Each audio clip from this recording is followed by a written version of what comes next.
আসসালামু আলাইকুম সুপ্রিয় দর্শক, আপনারা দেখতে পাচ্ছেন এই জমিটাতে ধান গাছের পাতাটা বাদামি বর্ণ ধারণ করেছে এবং এই যে দেখুন পাতাটা কিনারা হালকা করে শুকিয়ে গেছে এবং আগার দিকটা শুকিয়ে গেছে। এইটি অনেক কৃষক বুঝতে পারতেছে না, তারা হচ্ছে জমিতে এলোমেলো কীটনাশক ব্যবহার করতেছে, কী ওষুধ ব্যবহার করবে সেটা বুঝে উঠতে পারতেছে না। আসলে বর্তমান সময়ে ধানের জমিগুলোতে ব্যাপক পরিমাণে বিএলবি অর্থাৎ যাকে বাংলা ভাষায় বলা হয় ব্যাকটেরিয়াজনিত পাতা পোড়া রোগ দেখা যাচ্ছে। এই ব্যাকটেরিয়াজনিত পাতা পোড়া রোগের লক্ষণটা হচ্ছে প্রথমে ধান গাছের পাতাটা হালকা বাদামি বর্ণ ধারণ করবে, মানে হলুদ কালার ধারণ করবে এইরকম কিছুটা।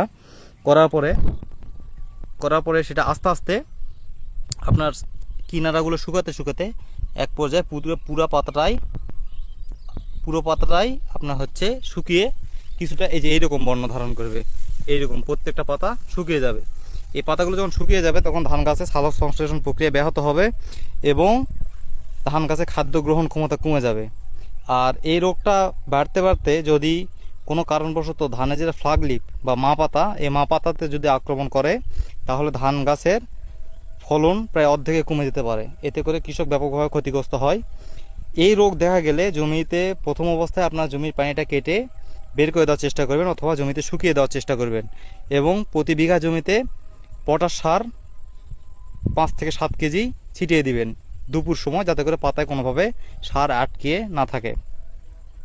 এবং জমিতে তার একদিন পরে স্প্রে করবেন ব্যাকটেরিয়ানাশক রাদি এবং টোপাস সিলেটেড জিঙ্ক। এগুলো স্প্রে করলে আশা করা যায় আপনার এই রোগের হাত থেকে রক্ষা পাবে আপনার ফসল। ধন্যবাদ সকলকে।